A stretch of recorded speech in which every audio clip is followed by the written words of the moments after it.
कि भूत बलि सागर जी महाराज बताते कि धीरे से जैसे दीपक की बत्तियां जलती है ना, ऐसी बत्तियां आसमान में जलती हुई हम लोगों की परिक्रमा लगाने लगी। अब ऐसी परिक्रमा लगाने लगी, जो भी साधु थे सब धक, ये तो अब भूत आ गए, अब गड़बड़ हो गया। आचार्य श्री जी ने सिर्फ एक ही बात कही, धैर्य रखना, घबराना मत, शांति से सिर्फ देखो क्या हो रहा है। गुरुदेव आसन लगा करके बैठ गए। हजारों दीपक, जलती हुई दीपक की लौ की बत्तियां पूज्य गुरुदेव के चारों तरफ परिक्रमा लगाने लगी। धीरे धीरे पूरे मुनि संघ के ऊपर परिक्रमा लगाने लगी। पूरी रात उन बत्तियों की परिक्रमा लगाते लगाते निकल गई। दूसरे दिन जैसे ही सुबह हुई, पूरी रात तो जगते में निकल गई, पता नहीं कब सोए और बत्ती सिरई में गिर जाए, कौन परेशान करे, कौन सोता है। गुरुदेव पूरी रात ध्यान और सामायिक में लीन होकर के आत्मा के उस पवित्र स्वभाव का चिंतन करते रहे। पूरा रात निकल गई बंधुओं गुरुदेव के इस प्रयोग को करते। सुबह उठे, चुपचाप अपने उपाश्रय में आए, स्वाध्याय इत्यादि देव वंदना हुई, आहारचर्या में निकल गए। दोपहर में मुनि महाराज जी लोगों ने निश्चय कर लिया, कल ऐसा विचित्र वातावरण बन गया था, आज वहां पे नहीं जाएंगे। आचार्य श्री जी शाम को चुपचाप कमंडल उठाए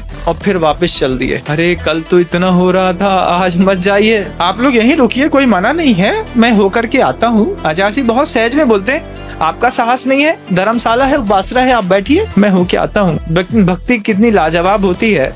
जैसे ही गुरुदेव ने अपना कदम फिर अजमेर के शमशान घाट में जाने के लिए उठाया, दूसरे मुनि महाराज भी कमंडल उठा के चलते बने। एक महाराज जी दूसरे से कहते हैं, क्यों, तुम तो कह रहे थे कि डर लगता है। बोले जब गुरु साथ में है तो काय का डरना भैया। गुरुदेव ने जैसे ही कदम बढ़ाया, सारे शिष्य चले गए। लगातार 3 दिन तक इसी तरीके का उपक्रम उस शमशान घाट पे होता रहा। इसी वर्तमान पंचम काल की, अभी से 50 साल पहले की घटना है बंधु।